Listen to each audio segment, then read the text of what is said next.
because I want you, when we're not on this call, you can go back for our chat, okay? And be realistic and honest about the fact that I have messaged you about your performance. I have messaged you about your improvement. I have messaged you about getting better at the sales process. I messaged you about how many policies you've sold. I messaged you about listening to you on a call. I've said multiple positive things to you. You don't have to do that because you can see it. I can see my own numbers. You Right, don't have but to do Dawn, that. I see your numbers too, and I'm a leader, and yes, there are days that you have good days, but you're not the top of the top, Dawn. Like, if we're being honest, you have plenty of room for improvement. But I'm trying, yeah. I understand that you're trying, but you can't come off to me as if, hey, I'm doing everything that I'm supposed to be doing. I'm great, and you should just leave me alone. Even if you're the best agent on the floor, Dawn, my job is still to lead you. It's your approach, the way that you do things. My job is still to lead you and coach you, regardless if your numbers are perfect. That is my role. That is my position, and that is what I'm going to do. And I'm sorry if you are not coachable, because I'm feeling like that's what you're pretty much telling me is like, I just don't want to be coached. And that, unfortunately, no, Dawn, that's not true. But that's how that's like 1,000% false. That's so fake. That's unbelievable that you just said that. Oh my God, I'm gonna tell Maria because I have been so coachable since day one. It's unbelievable. I was like at number 1 in my training class for a few weeks. I literally reached the top of the charts in like a group of like 40 people. And like for you to say that is really, it's demoralizing. I don't feel like being here. That's what you just said. I know, Dawn, again, our call is recorded. I'm very aware of what I'm saying to you. What I said to you is that I feel like you are not being coachable. And I'm within my rights to say that to you as well. Just as you are within your rights to tell me what you are unhappy with me about as your leader. Okay? So what I'm explaining to you, if you look through our chat, Dawn, you will see if I say anything positive to you, you were fine and we were communicating fine. Once it got back to IT issues and I needed to discuss those issues with you, that again is where our communication stopped again. You should not be reporting people like to HR like for these IT issues and things that are out of my control. I know you're gonna do that anyway, and I was gonna tell HR about this situation, but there's nothing I can do. So I mean, if you feel like doing that is beneficial, right, Dawn, but what you have to understand go ahead. is your calls that were forwarded to HR weren't just reviewed by me, okay? So it's not just something, so it wasn't just, hey, Jackie's out to get me. It's a process, and if we have those calls, again, there's rules in place, processes in place that we need to follow. So if those calls were reporting the way they were reporting, which were reporting as if they were being disconnected, that is, again, my job as a leader to report those calls and have that investigated. That is my role. The same that you have a role, I have a role. Okay, so I discussed it with you. I let you know that those calls were a concern. I let you know that they were going to be forwarded on for additional review. That again is my job. We can communicate about anything as long as we are respectful to one another. But again, to reiterate, it's not always going to be the happy, warm, and fuzzy conversations, especially when we're talking about things like call avoidance or disconnecting clients. It's not going to be a pleasant conversation. Yes, I've heard many agents talk to me and say that other agents were disconnecting calls. So apparently it happens a lot here. I don't know what's going on, but they should give more training to people to handle rude people that yell and scream and ask you for a quote, and you're trying to help and they scream at you. And that takes a while. Like that takes a little bit of training. It's not like 24/7. You can change that. So they right, but that's not what you're. But if we're being honest on, those weren't the calls that we were dealing with when the calls that I had listened to that were disconnected. These weren't clients that were screaming and yelling at you. So there's all these one-off situations that we can discuss. We can't sit and discuss how to handle every single type of call that's going to come in because you take so many calls, and every situation is going to be different. We go over. And you shouldn't be mad at me for saying this is a difficult job. This is a very hard job. It's a very difficult job. I could have. When have I said that I'm mad at you? You acted mad.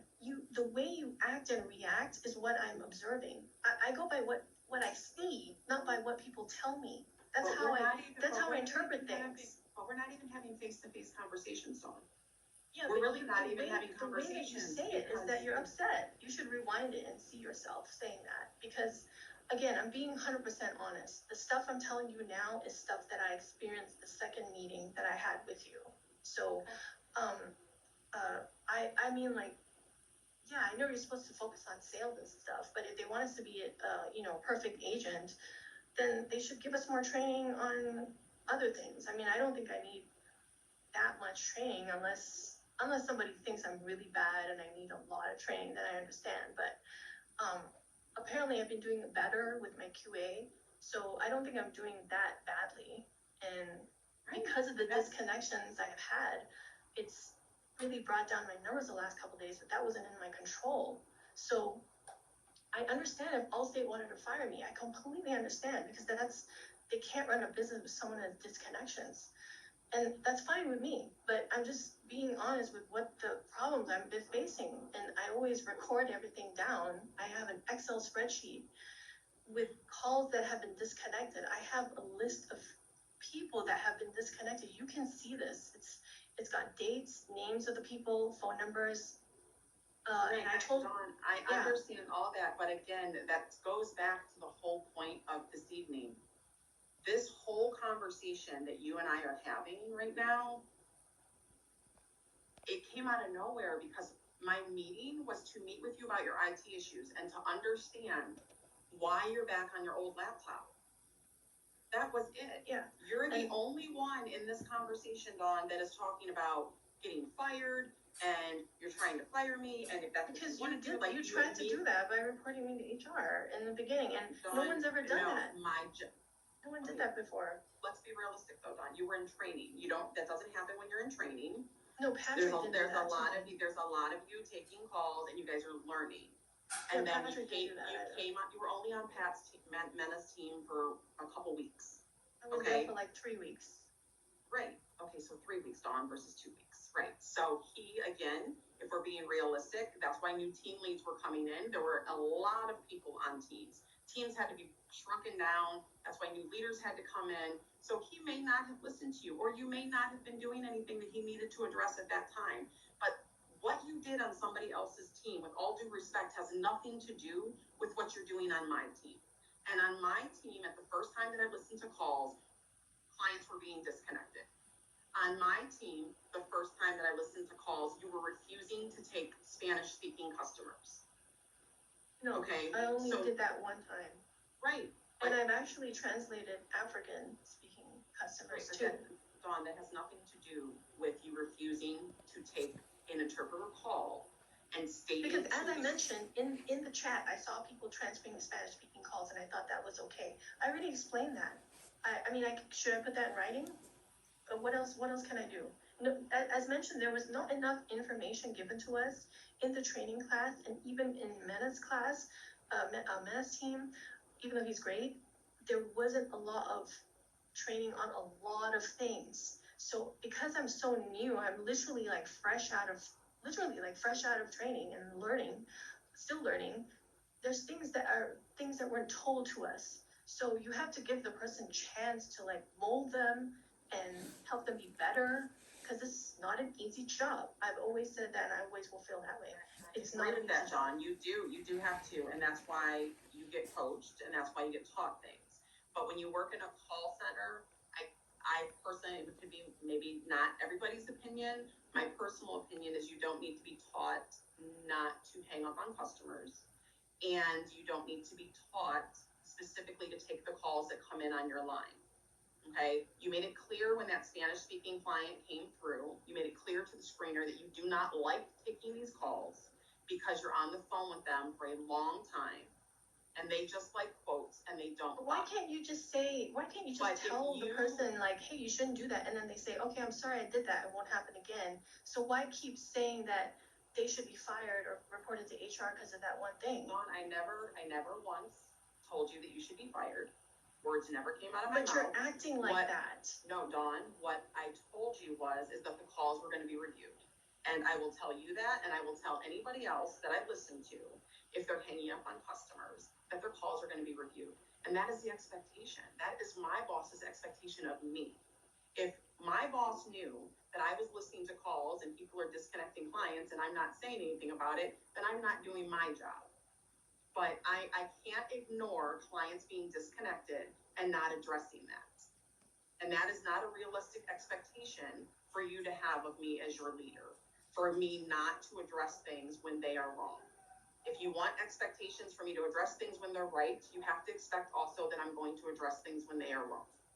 Okay? And that is what took place that day. I needed to address those things with you. I'm sorry. And I responded to that. I'm sorry that it made you uncomfortable, but those issues needed to be addressed. And protocol is that those calls had to be forwarded on. So that is what I needed to do. At no point though, Dawn, did I say I don't like you. At no point did I say I want you off my team. At no point did I say I was trying to fire you. So those are words that kind of you're throwing around that did not come out of my mouth.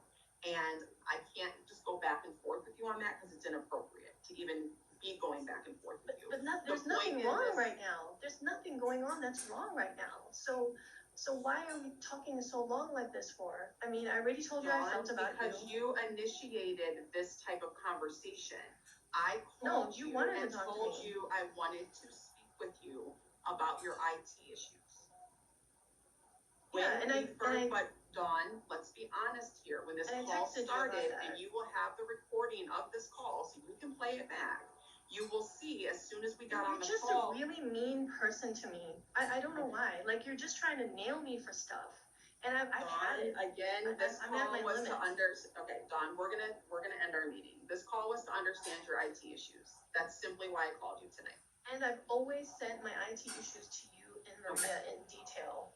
All right, so what we're gonna do, again, at this point, Dawn, we'll go ahead and end the call. I will forward everything to Maria. And then, as I stated, what I stated earlier, based on the inability that I feel I have to manage you based on the way you're responding to me and not responding. Based on your actions to me. I'm basing it on that. I'm not dumb. That absolutely is fine, Dawn. I'm going to go ahead and I will forward this on. It will be reviewed further and then we can discuss things further at that time, okay? Okay, well, I just want to let you know that I did tell Maria about my IT issues today because she was asking about it. So she did not have any issues with me copying her on those emails because this is an important thing about this IT thing. So I think because she wants to be in the loop on that, I've just been copying her on those things. So, but you're not just copying her on her document. Like you were sending them primarily to her and copying. Yes, I was because I felt more comfortable talking to her at the time. And if you look at everything today, you're back at doing that. You're back to sending everything primarily to Maria and copying me on the information. And she should know because she's the right, heading this department. And as I explained to you as your team lead, that I need you to primarily email me and we will loop Maria in as needed. If you want to copy Maria on things because you want her to know, that is fine. But skipping over me and going directly to Maria about basic day-to-day things that I am supposed to be handling for you. I don't do that. But this that is about the IT issue. But that, which I am handling for you, Dawn, because I am your team lead, so I am the one directly handling it. So that is why we're having this conversation again this evening, because Maria, I put in the teams that Maria reached out to me to ask me to follow up with you, which I would have done on my own had you not reached out to Maria in the first place. So my point in this, Dawn, my point in this whole thing is I'm not going to continue to go back and forth because this conversation is not productive. So I will forward things on someone, a third party. You're not a good person. You're not a nice person. Okay, so I'm not going to allow you to personally insult me because you are being very unprofessional and inappropriate at this time. Everything that you have demonstrated has been insubordination as of this evening. So I will be forwarding this over to HR and then I will be back in touch with you as needed, okay? You're using your position of power to fire people. All right, Dawn, you can have a good night, all right? If you need.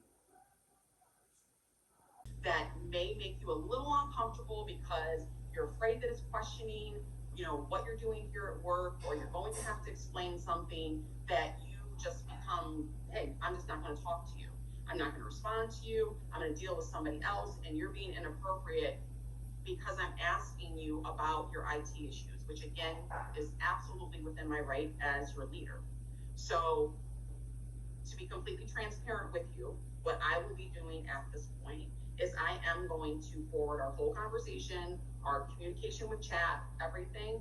I will be forwarding that over to employee relations with HR, and I'm just going to have them look into it further, because there's no need for you and I to keep going back and forth like this. I hear you very clear, but as your leader, I've asked you to communicate with me. It's the expectation for you to communicate with me, and we cannot continue on like this to where you feel that you're within your rights to just blatantly ignore me and refuse to communicate with me when I am trying to meet you. Okay, so at this point, we can, unless you have something else you want to discuss at this time, we can end the meeting. We don't have to discuss anything else. I will forward everything over so it can be reviewed further, and then we'll just be back in touch when it's time to talk again, okay? Okay, and you keep saying that I refuse to talk or chat with you. I have responded to all your team's messages. So it was only until when I told Maria in that email that I was not comfortable talking to you because we had a very difficult, rough start, and HR knows about this. That was why I didn't want to talk to you, because I'm very aware. I was afraid of that. Right. I've You know, I felt threatened. Yeah, I've spoken with HR, but if we're being honest though, Dawn, we didn't have a rough start. We had talked and we had met and everything was fine. No, it was the second meeting that was bad. The second, right, Dawn, because at that meeting I had to address with you, I think it was about 10 different clients that were disconnected, and address with you your refusal of taking a interpreter call. So it wasn't a feel-good meeting.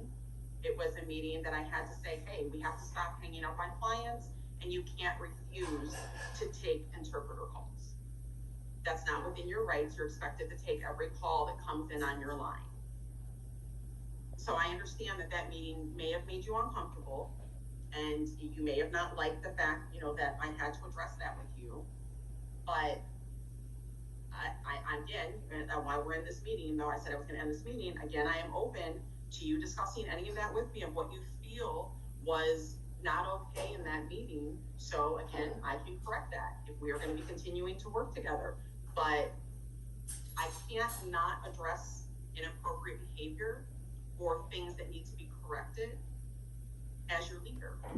It doesn't. Yeah, but it wasn't inappropriate because I did respond to you today. And if you're going to try and get that, if you're trying to say that I didn't communicate and then tell HR that I didn't communicate to kind of get rid of me, that's not true, because I did communicate and I've responding really rapidly to your Teams messages, because I know you get upset if I don't respond to it rapidly and you start calling my phone. So to avoid you calling me on my phone, I just try to respond really quickly to Teams. And I only did not respond because I didn't feel comfortable with your approach, and I told Maria in the email, and she said, no, we have to do it this way. And then after she said that, I started responding. So I just wanted to clarify that was the only time I didn't communicate. And if it's going to be used against me, I have a very good reason for doing so.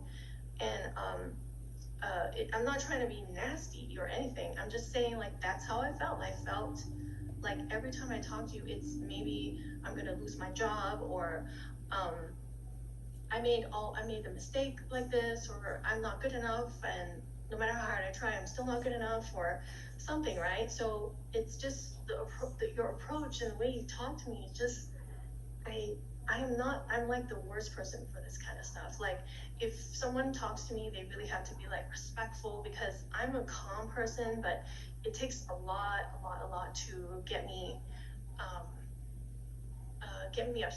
this upset, and I don't enjoy this job because of the way that you approached me. I never had issues like this with the other team leads. They've never done this, but I may not be suitable for the way that you talk to me. I'm not suitable for that, and I don't fit in well with what you want me to be or whatever, I don't know, but I can't stop being myself. I'm just gonna have to be myself.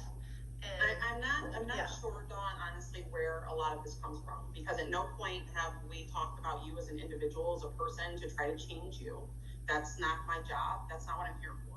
My job is to coach you. You were very hostile in the second meeting. I just need to be honest with you, because that's how I felt. So, and you want me to be honest, right? You want me to just No, I definitely, I'm totally open to that. And okay. In that meeting, as I told you, and I have no problem reiterating that to you, in that meeting, I explained to you, you cannot hang up on customers.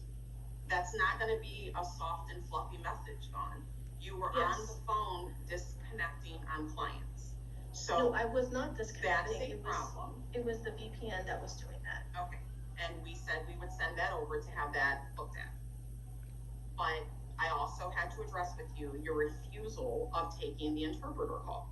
Yeah, that was so one time. The whole time I've been employed here, that was one time. I understand. And then we continued to talk further on the phone about like just the sales process, like how to get you better on certain things.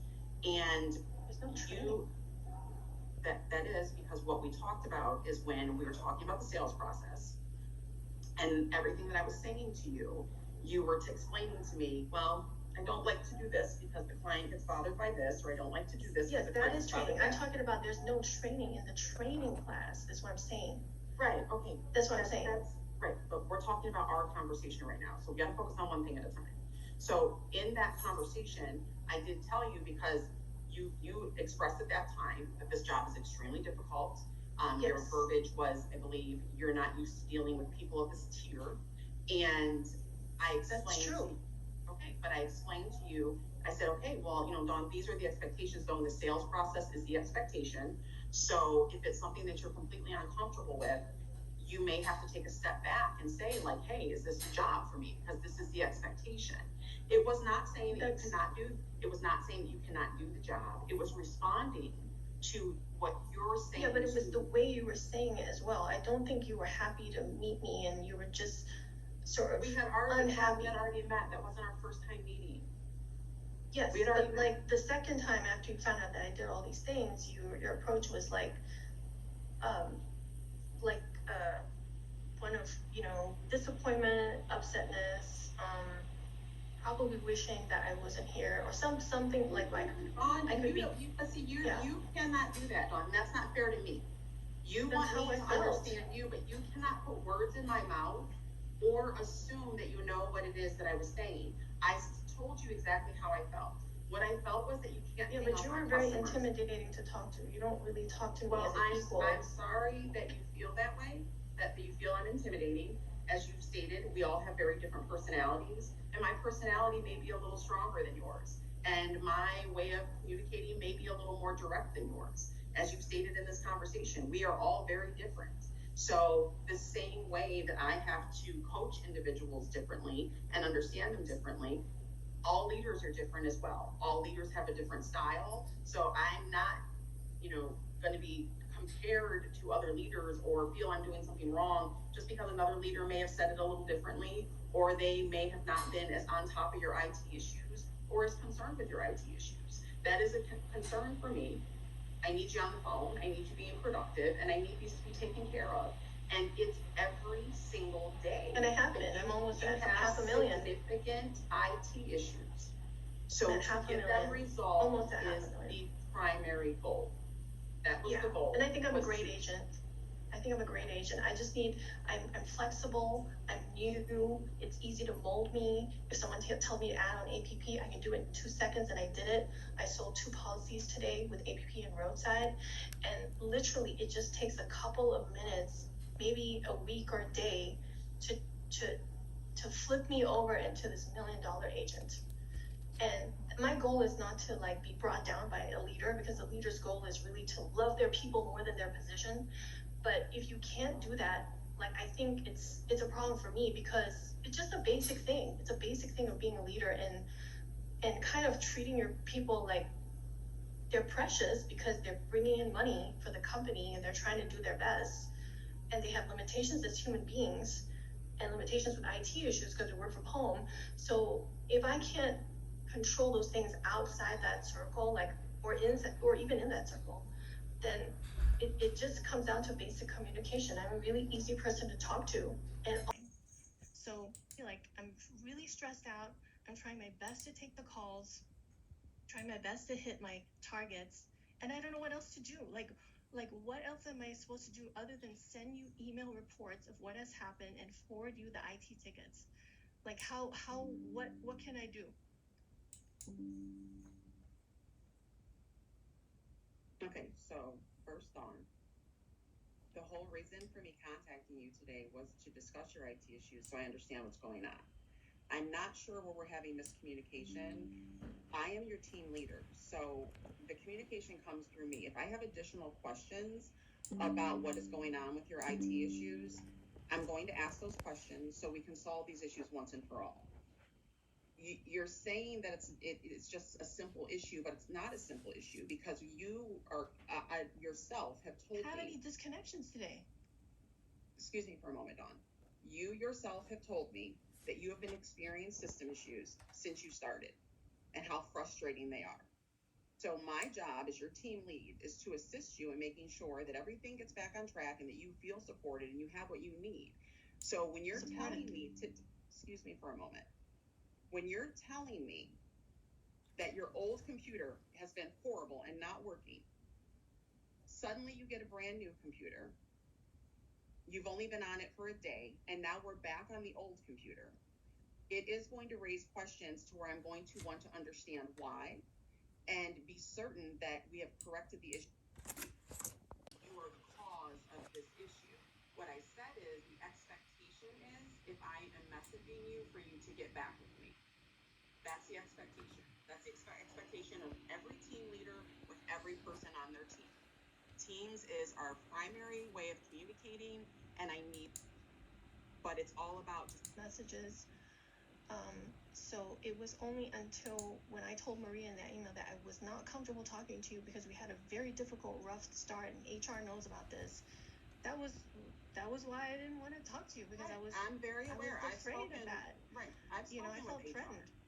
Yeah, I've spoken with HR. But if we're being honest, though, Dawn, we didn't have a rough start. We had talked and we had met, and everything was fine. No, it was the second meeting that was bad. Right, Dawn, because at that meeting I had to address with you, I think it was about 10 different clients that were disconnected, and address with you your refusal of taking a interpreter call. So it wasn't a feel-good meeting. It was a meeting that I had to say, hey, we have to stop hanging up on clients, and you can't refuse to take interpreter calls. That's not within your rights. You're expected to take every call that comes in on your line. So I understand that meeting may have made you uncomfortable, and you may have not liked the fact, that I had to address that with you.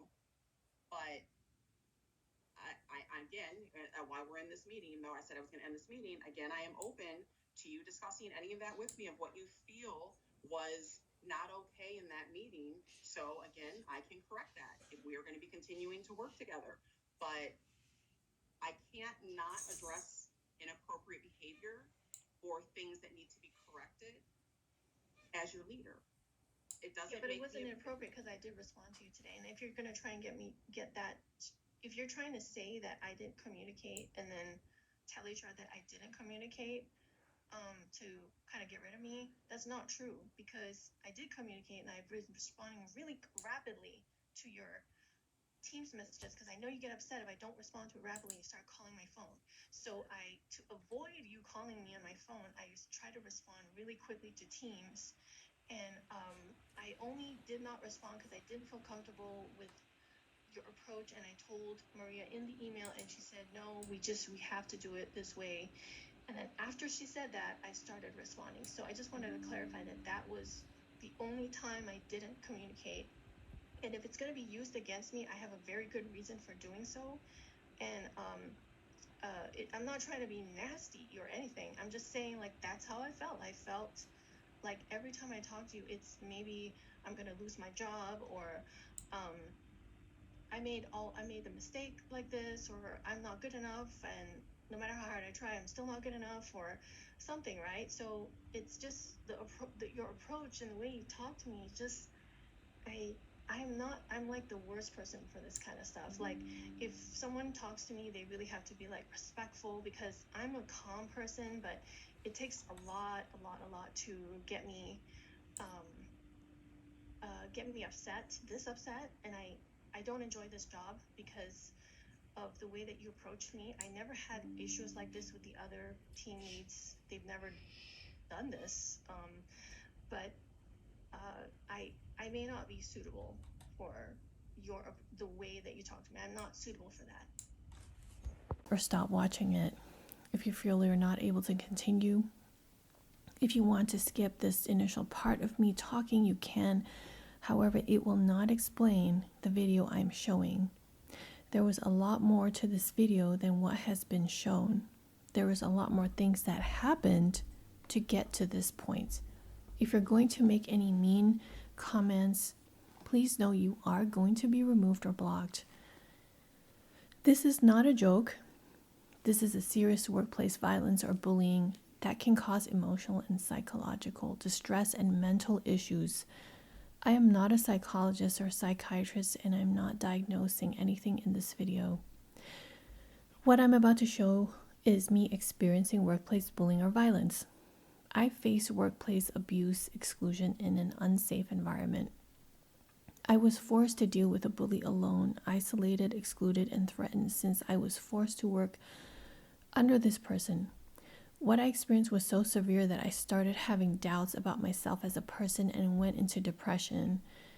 I will be sharing links in the description where you can get help if you're experiencing workplace violence or abuse. So this video actually shows a meeting I had with my manager for a very large auto insurance company, and this company is a household name. So if you can think of the top 5 or 10 auto companies in the US, they're going to be on that list. I will not be naming the company or the manager who I work for due to legal reasons. And it shows the aftermath of about 7 to 8 months of having many health issues due to this job. And this video shows the meeting that I had with my manager, which was the 4th meeting. And I had a really bad second meeting with her. So after the second meeting, things actually turned much worse for me in my job. After the second meeting, it was so bad that I felt so sick and demotivated and broken. I had worked tirelessly for 9 months until my health deteriorated to the point where I had mental issues, skin, indigestion, sleeplessness issues, and at some point I even doubted my time on this planet. I've never felt this way before. I've never had a job that made me feel like this either. So this is literally like the worst thing I've experienced. So in the video, it shows her saying, "You cannot avoid me." And the truth is, I actually have never avoided her. I was just targeted so aggressively that I just ignored her messages for one day, or even just, I think, a couple hours, because I didn't want to, talk to her. I just wanted to enjoy my work, which I liked my work, and I enjoyed what I did. I was afraid to talk to her because she would talk down to me so badly. And I know she was doing this to target me, to make me feel, irrelevant. So the tone, the mannerism, the loud voice, the talking down, the gaslighting was so bad that I couldn't even function at work. I was just paralyzed. And there was one time I avoided her because I was so fearful of talking to her because I had such horrible anxiety. And then she threatened to report me again. And she said that, so in this video, you'll actually hear her saying it. She said I was being insubordinate because I didn't want to talk to her. And I told her, I said, the reason I didn't want to talk to you for that 1 to 2 hour period is because you're just aggressively targeting me. And you're trying to, prevent me from doing my job. You're trying to keep track of me, ask me what I'm doing. When you know that I'm on the phone, you can tell that I'm on the phone taking calls, but you still want to throw jabs at me, saying, what am I doing, where I am? And it wasn't in a nice way. like her whole approach from the beginning was so bad and so degrading that I was like, I didn't even feel like a human being anymore. And one time I was actually on a call, and what happened was I didn't want to answer her message on Teams, so she cut off my phone. So I couldn't take calls. So I told HR, I said, like, she's actually taking away my job duties. And that's a form of intimidation and abuse. And I said, you guys have to do something about this, you know? And I also had a lot of IT issues with this job. I had a lot of things, happening with my phone where it was disconnecting. And this went on for months. So this was not new.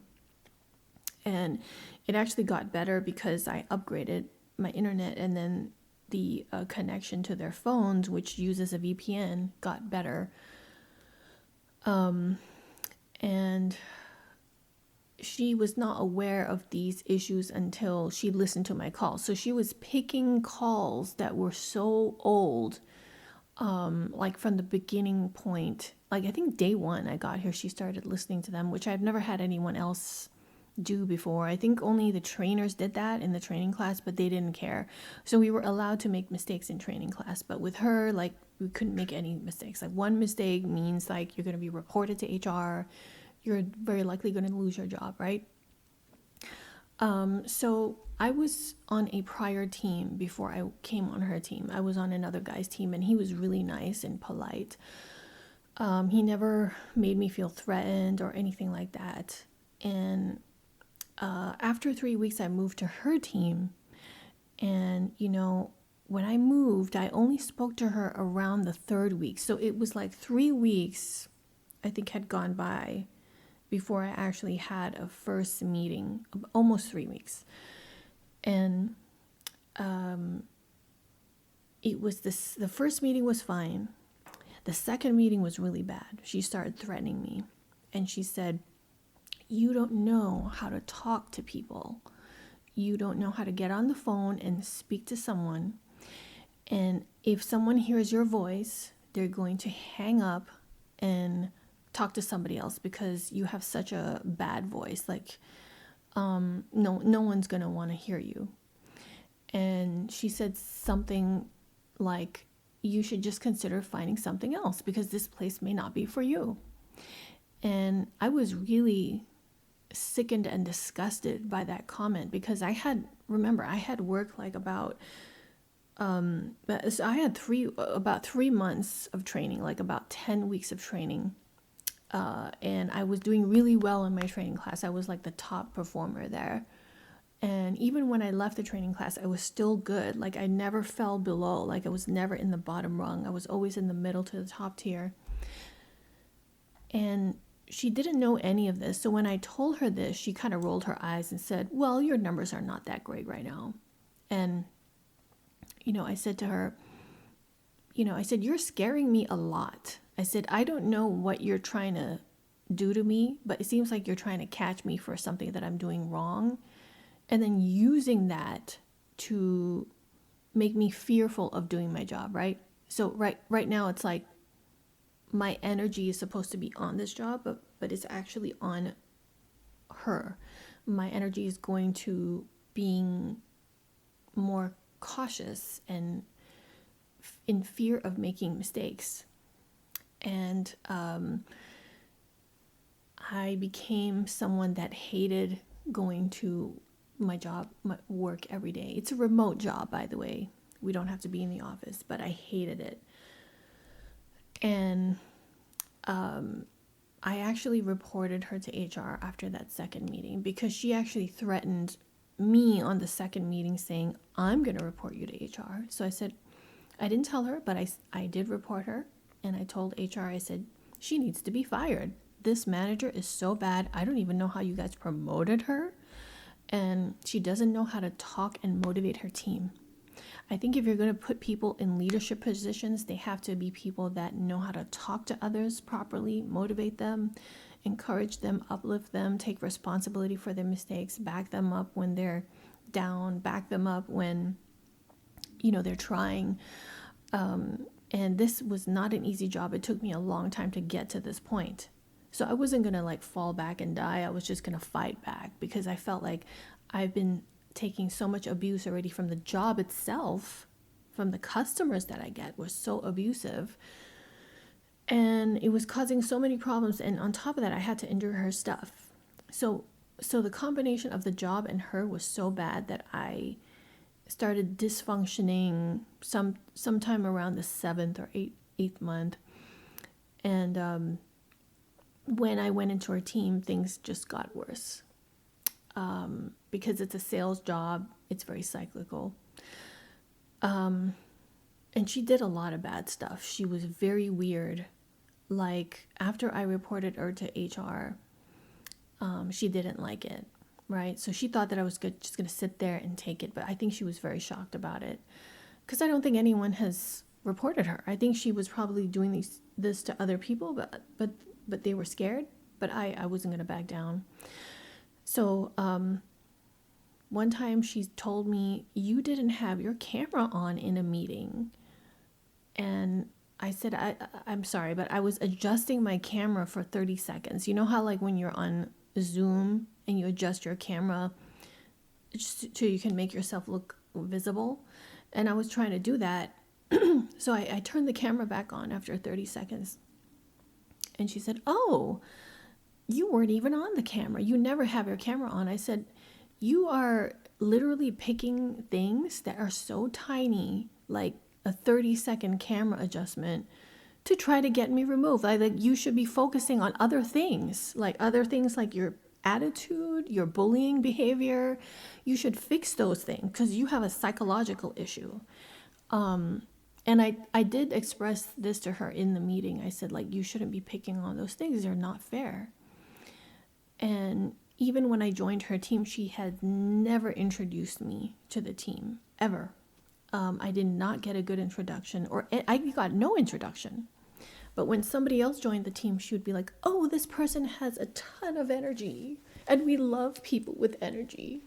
And one of the insulting things she also said to me was, you don't have enough energy. Like you know, people would just hang up on you if they heard you. She was such a bitch for saying this because I had so many customers that loved me. Like they would tell me on the phone, like saying, how do we leave a review? You're so great. I had one customer saying, you are literally like the best person I've spoken to on the phone. And yeah, all my customers loved me. You know, I was very thorough. I actually helped them with anything they asked me for. I was always prompt in responding to them. I taught them on the things on auto insurance, things that they never even knew or learned about. I taught them. And that's why they liked me, because I was very informative. And I was very polite, you know, even though my voice was not that loud. They appreciated that. She also targeted another friend of mine in the call center. And this friend of mine, basically what my friend told me was that this manager had traced back the calls all the way to even when she was in the training class to try to find one thing to get her fired. So now I know, like, she was targeting people that she didn't like personally. Like she had a personal agenda, because either she didn't like their voice, she thought they were low energy, she thought they had too loud of a personality. Like my friend, she had a more louder tone on the phone than me, and she told my friend, you're too loud, you're too aggressive. But with me it was like, oh, you're too quiet, no one's gonna listen to you. And guess what? I closed $500,000 in sales, more than $500,000 in sales in just a span of 4 months. That's very high. Not many agents were able to do that. And so I told her in the email, I said, you know, look at my fingers and look at the screenshots I have from all my trainers saying that you are great. You are so good. You're doing a great job. And I had no issues with anybody in the call center except for her. She was the only one giving me this issue. And I was deteriorating quickly from her. That second meeting really ruined me. And she was just trying to blame me for all kinds of things, and trying to isolate me, like in the team meetings. I noticed that everyone else was happy. Nobody else had this kind of treatment. Only me. Only I was the one that was faced with this kind of treatment, and it was just so targeted at me and so abusive in so many ways. It was just sick. And I looked into workplace bullying before doing this video. Of course, I researched it while I was at work, and it was pretty bad. You can actually be bullied by getting insults, degrading comments, criticism meant to embarrass. So these are things that she was doing. She was doing a lot of this stuff, withholding important information to prevent you from progressing, undermining your work. And every time I had something good happen to me, like I achieved something, she would butt in and say, "Oh, that's a great job." It was all pretend. It was all fake. It was not real. It was meant to be like, I'm going to take away your star, and you're not ever going to have a moment for doing anything good in your life. Just remember that I'm going to be there every time something good happens. So every time something good happens, like you achieve a good grade or your QA scores are excellent, just know that I'm going to be here harassing you. Okay, bitch? Like, that's really what she was trying to say to me and what she was trying to do. Really good at micromanaging me, belittling me, making rules only for me. Like, I had an ADA accommodation. She said, "Oh, I had to report it to her." False. I went 2 levels above her. And the guy who was managing her said, "No, you don't have to report anything to her. Those are disability accommodations, and you don't have to report anything." And I told her that, and she left me alone because I was going 2 levels above her at that point. I was already taking action and doing things to prevent her from, further targeting me. Because I was her target. I was very much a bullseye because, she didn't like that I was having disconnections on the calls because my VPN was disconnected. And there was one time when I had to disconnect a client because he was very rude. I don't think that she picked up on that, but I did tell our service side saying, like, "Look, you guys got to handle this guy. This guy is literally like stalking me, emailing me, saying, I'm going to report you so you lose your job," things like that. So that kind of cyberbullying from customers, we just don't tolerate. And as I mentioned, the disconnects were happening because of a lot of issues with their VPN. And I actually recorded the disconnected calls. I had them recorded. And you could see that while I was on a call, it would just fall. It would just drop without me pressing the hang up button. It happened maybe like 30 over times, probably 40.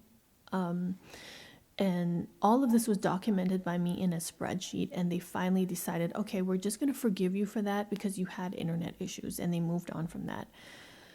And right after they forgave me for those disconnects, the first HR ticket that she opened, HR looked into it again, and they pulled those calls from the time that they forgave me for the disconnects up to the current time, which was about a 3-week period. And they said, "Okay, what you said on the call was not up to company standards, so we're just going to let you go."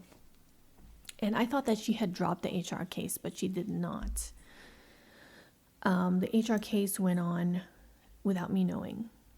And I thought that they had moved on. I thought they wanted to keep me. So it was all a lie. It was all a plan. It was a planned thing that she had in her mind to get me out. And like I said, why was I targeted? It was because I was doing well. I was a great agent. She didn't like my voice. She takes things personally with me. She gets mad when I achieve things. She didn't like that I was on disability accommodation. Even though I was actually working 40 hours a week, I would take a couple hours off that week because I was in a lot of pain. And you can't go against federal law, so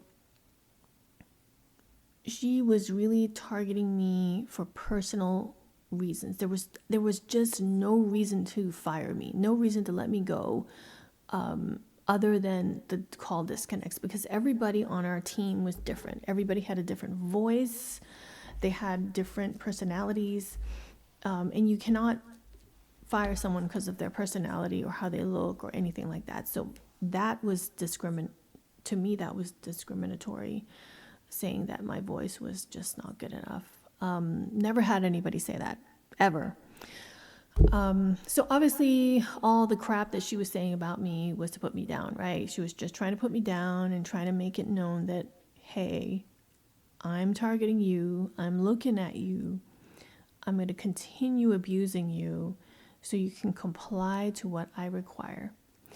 And at no point did I allow someone to buy square footage in my head and dump a bunch of abusive behavior for me to tolerate and take. And I wasn't charging any rent for that. And I had to really go through an emotional spiral because of this woman. And so what happened was it really took a toll on me. Taking away someone's job, income, health insurance, that's a big thing to do. And I think the call center is the perfect place for someone to get bullied. The environment, the autonomy of their leadership role, the power of the position they have to do it, and the psychopathy of the bully. It gives them so much freedom to just target someone and bully someone. And I actually changed myself. My personality changed. I started hating people. I became more rude, more temperamental, angry. I hated my life. I hated my situation. It was mainly because of this bitch.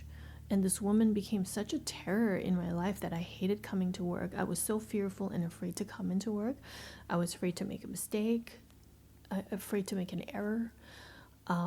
And because I didn't trust her, I started to screenshot and record videos and take down notes because of what she was doing to me. So I spent most of my time keeping track of this person and more time worrying about keeping track of this woman versus doing my job. I couldn't do my job properly, especially after this meeting. I started, documenting everything, and it took a lot of time. And it took away my relaxation time after work, which I really needed. And so I started looking to this website called workplacebullying.org. And basically what they were saying is they would bully you so bad until you begin to forget the bad things they did to you. And to make you think you are dumb, they try to get you fired and believe that the lies that they say about you in your head. So you start believing these dumb things that they put in your head, and you believe that you're incompetent. And I was like, that's how she made me feel, because my manager's manager even didn't do anything. She just said, we're going to have a little talk with her, but, we're going to have some coaching, but, nothing was done. I mean, she was still pretty much the same, still trying to find out what I was doing and all that. Any enjoyment or any moment of enjoyment that I had, it would be stolen. It would be robbed and stolen. So coming back to the website, they said they did a survey, and they said the survey said less than 3% of people who reported the bully found resolve. So this is something that the company has to implement, like training or accountability. And basically, these are things that they give you to complete after you're targeting a victim like myself, right? So reporting bullying does not help. It actually makes it worse, according to their studies. And they appear ambitious, but they're actually lazy, So basically their advancement is based on your defeat. And they're impulsive, they're moody, they have mood swings, they like to attack others, and they're free to roam and choose a target. And I got to understand a little bit more about the bully and how they act from this website, which I'm going to link in the video. There was one person who I thought was my friend in the call center, and I did tell her about what happened, and she had no empathy. She was like, "You're actually the problem. You are the problem, and you're uncoachable." And, I'm disappointed with the people, my friends that I thought were my friends, that I could get support from, right? Because when you're being bullied, you need support. And when I approached her for help and I said, "Hey, this is what's been happening. I've been targeted." And she was like, "Yeah, you're not coachable." I think it's very gross that your friends or people outside the call center, people who don't know anything, they don't get bullied, they don't get targeted, they try to villainize the victim. And I feel like this is a little bit of narcissism that I see in my friends. And they don't have empathy because they haven't gone through it themselves, or they don't know the situation. But the worst thing that they can do is say, "You're the problem." No, she had no clue how bad it was for me. And my other friend was not getting it as bad as I was. I was getting it 10 times worse because I was reporting her, and she didn't like that I reported her.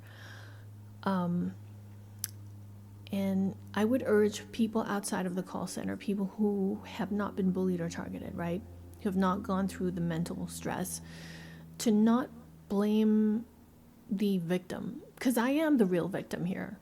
For you to go and blame me and say that it was my fault for not doing a good enough job while I'm struggling mentally to handle this woman and her childish little needs is absolutely sick and disgusting. Like, who are you to tell me that? You should, as a person, as a friend, say, "Oh, I'm so sorry that you went through that. Tell me more about it. Just call me if you need my support," okay? Because people who are bullied need a lot of support. They're trying to get acknowledgement. They're trying to get assurance from their friends that they have support outside. They're already so isolated with being targeted that they can't really handle much more. There's so much in the job that I have to handle. There's multiple tasks, 7 or 8 simultaneous tasks that I have to deal with one customer. It's very difficult. I was really reaching the, my breaking point. I was just really at the end. Towards the end of them firing me, there was a lot more freedom that she suddenly gave me, because I think she backed off a little bit more, but she was still kind of, acting aggressive, acting weird. Like, she would put in the chat, like, "I know that I like to put my hands in the air and I come across really loud, but please note that it's not targeted at you." And I was like, she's just saying that because of me, because I brought that up to her. I said, like, "I'm scared of you. I'm scared that you're talking to me this way and you're making it hard for me to communicate with you. So what do you expect me to say? That I love talking to you? I'm afraid to talk to you." And everybody knew this. Her boss knew this. Her boss's boss knew that I was afraid. And I was expected to take the abuse on top of my job demands. It was so many things that I had to endure besides my mental health. The job is one thing, the mental health is a separate thing. And it was like a vice, somebody turning the vice, and it's getting tighter and tighter and tighter, and then it's gonna explode, right? So that's what happened on this video. I literally exploded.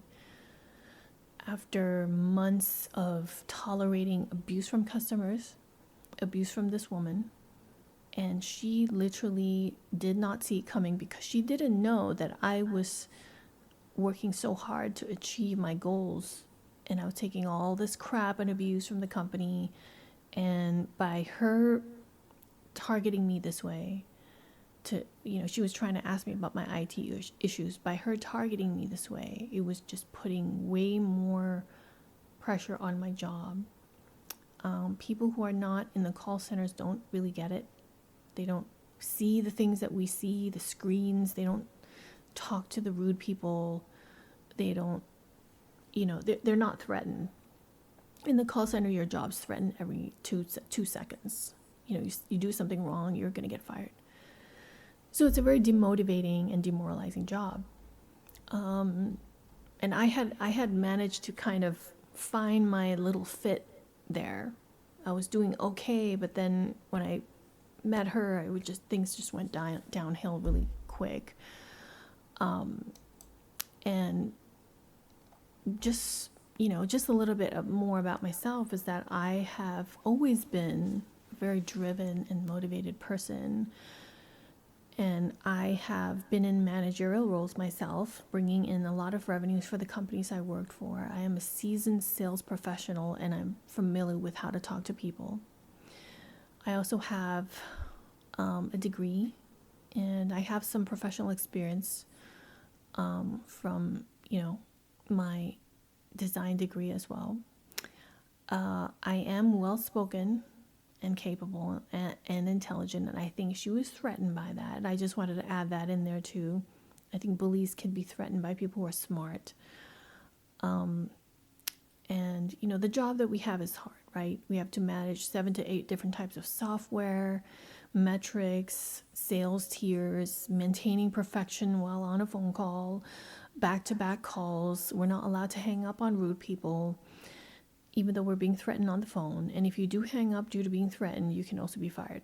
So because she was targeting me, I hated coming to work, and I hated talking to customers, and I lost interest for a while. And it was such a cyclical roller coaster. I was up and then really went way down after going on her team, and then from there it just stagnated. I never felt the same after that. I was just like, okay, I'm probably gonna have to tolerate the abuse, or I just have to quit.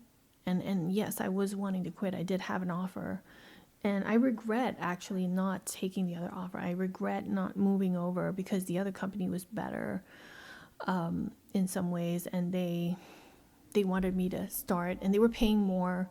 But I thought that if I stayed a little bit more, I could get promoted because I was already at my next tier. And yeah, it was bad.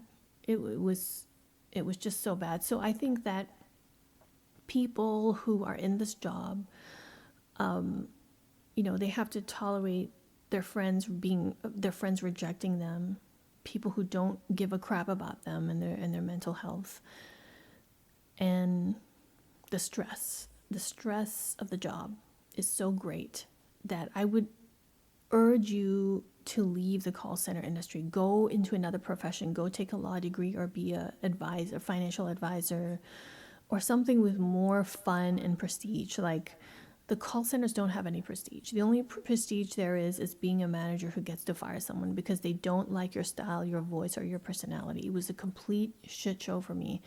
I have never been in a job like this before, and it's just not worth your mental health at all. Like, don't do it. Like, don't think that this is going to be a career for you, okay? Because if you've done something wrong, just know that it wasn't your fault. It was a mistake, and thousands of mistakes happen every day in call centers. I've seen many agents make mistakes, and they're lying if they try to fire you for that. And that's a big thing. That's a demoralizing thing. To be fired for a mistake, I don't think it's appropriate. They can coach you and advise you, and they should teach you on what to do, right? But they shouldn't, abuse people. They should be focusing on the job itself and supporting their people. and not making it a fearful and terrifying place to work. So I just wanted to bring that point up of her being abusive to me for many, many weeks prior to this video. And this is what happened. It was a culmination of many, many weeks of just tolerating her abuse and being talked down to, being lied to. You know, I was being promised certain things, never happened, like a promotion. And it didn't just, you know, I don't just talk to people like this. I'm a very quiet person, you know, so